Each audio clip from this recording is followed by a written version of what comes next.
Hey guys, welcome back to another video. It is me, Mysterious Cameraman, and today we're going to be talking about The Flash Prelude. So this is The Flash Season 3, Episode 4, I guess. I'm just going to call it Season 3, Episode 4. Season 3, Episode 3.5 kind of sounds weird. This is like the Green Arrow episode, and I have interesting thoughts. I'm going to be honest. I'm just going to say, this should have been the opening to, either the opening to Episode 4, or should have been in Shadowlands. And the reason why I say that is not because they've been planning this 3.5 for a while now.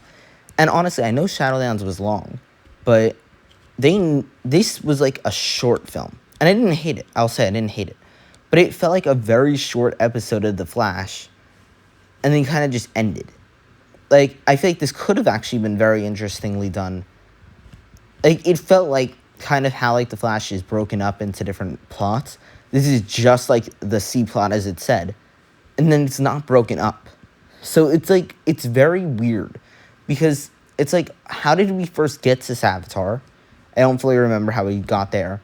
How did Bruce Wayne like do all that? Why is he now suddenly going after Bruce Wayne?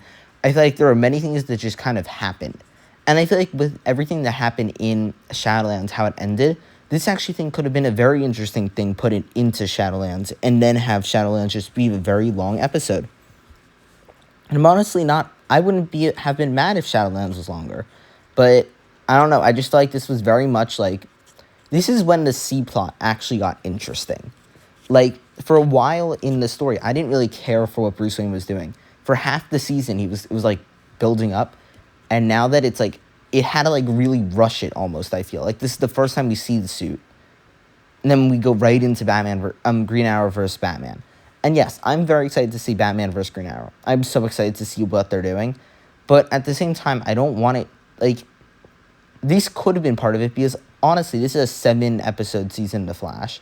And it really shouldn't be having 2 of the episodes with The Flash not being in it. I don't know if The Flash appears in, that episode. I don't even know if he appears in year 1. I don't really know exactly what's happening in those episodes. They've spoken about it very little. From what I understand from Crimson Productions, it's not even coming out until late May, early June. I hope it releases before end of June though, or I can't review it. But I'm very excited to see what happens with everything else. But honestly, there's not much to review here, because it's like reviewing the C plot.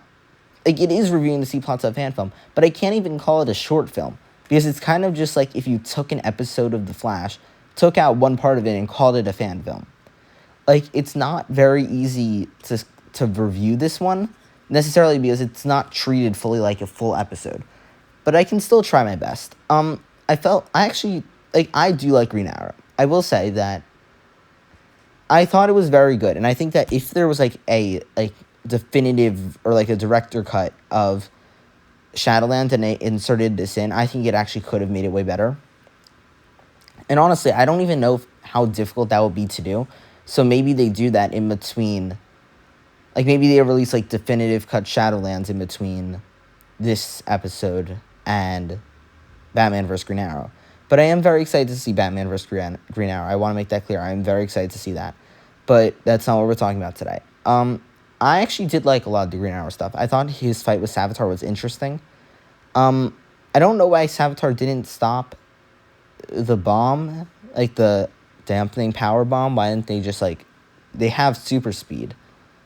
But I actually do like that. I think this is not the first time, I could be wrong, that they're fighting with dampened powers.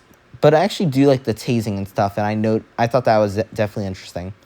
But I felt like that was actually very interesting and done well.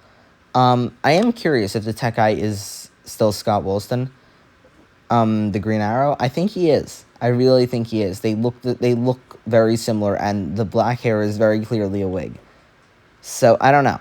But I am happy to finally see that character on screen. Yeah, I just thought this was a very good, this was a fun C plot, I mean.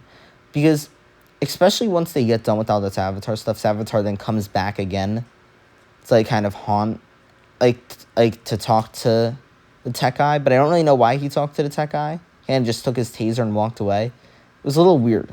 I'll say it was definitely a little odd. I do like how they saw Batman return. I do have a few questions. One, why did Batman return at this time? There's no, like... They're like, he's an urban legend. But we don't really know why Batman comes back at this time. We might learn about that in Batman vs. Arrow, but I'm not fully sure. 2, even though we meet Batman, and yes, it's cool that we do actually meet the Batman, it's a little odd that he kind of just shows up and then immediately is in an alley traceable by Green Arrow. I feel like that felt rushed. If they're going to do something like this, if there was the C plot in the show, I would have been fine with it. But the fact that there isn't those things breaking it up, they should have added a scene or two explaining that. But for this just being the C plot, I actually feel like this was pretty strong. Batman's suit, I actually think looks pretty good. I will say, it looks good. As someone who personally doesn't love the suit from the Batman, I think it's good. I don't think it's great, but I also don't love the Batman suit. I like Christopher Nolan a lot. But I feel like this was actually just very good. It's, as I said, like, because it's not even treated like a full episode, it's very difficult to review. If they said, like, Green Arrow short film, or, like, Green Arrow Prelude, and that's what they call, like, a flash short story, I feel like that would have been more acceptable. And then I feel like they even just, like, it felt like if they, like, just took the C plot from episode 1 or something and made it into its own fan film. Like, they didn't, like, prep it enough for it to be ready. But, yeah, I think overall it was still very solid. I will say that I think the Batman reveal could have been a little cooler if they didn't reveal the suit a week in advance. Like, they were like, let's make it a big reveal in this episode and show it a week earlier first. Like, it just felt like an interesting decision, but I still very much enjoyed this. Let's get into 6 points. Directing, I thought, was fine. I didn't love it. I didn't hate it. Editing was good. I thought the editing was actually pretty good in a lot of the scenes. Acting was good. I thought the acting was very good. As I've said before, I think Green Arrow is a very strong performance. Story was good. Like, for a C plot, I think it was a pretty strong story. Choreography was fine, and the music was good. And yeah, that's all I have to say. Thank you guys so much for watching this video. See you guys in the next one. Bye, guys.